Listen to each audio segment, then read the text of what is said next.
દિલ્હીની તો દિલ્હી અને એનસીઆરમાં ભારે વરસાદ વરસ્યો છે। ભારે પવન સાથે ધોધમાર વરસાદ થયો।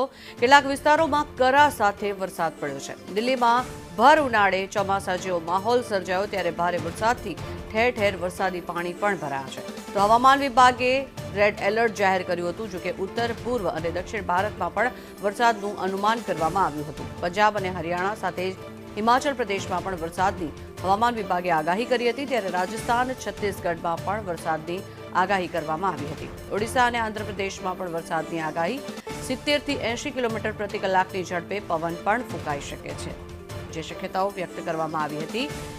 તે પ્રમાણે દિલ્હી એનસીઆરના આ દ્રશ્યો જે આપ જોઈ રહ્યા છો ત્યાં વરસાદના કારણે થઈને ઠેર ઠેર અનેક વિસ્તારોમાં વરસાદી પાણી ભરાઈ ગયા છે જેના કારણે થઈને વાહન ચાલકોને પણ ભારે હાલાકીનો સામનો કરવાનો વારો આવ્યો છે। વરસાદ જ નહીં કેટલાક વિસ્તારોમાં વરસાદની સાથે સાથે કરા પણ પડ્યા હોવાનું સામે આવ્યું છે। તો હવામાન વિભાગે જે પ્રમાણે રેડ એલર્ટ જાહેર કર્યું હતું ખાસ આ દ્રશ્યો દિલ્હી અને એનસીઆરના કે જ્યાં વરસાદના કારણે થઈને લોકોને ભારે હાલાકી પડી રહી છે। એક તરફ ભર ઉનાળો અને બીજી તરફ ધોધમાર વરસાદ ભારે પવન સાથે વરસી રહ્યો છે।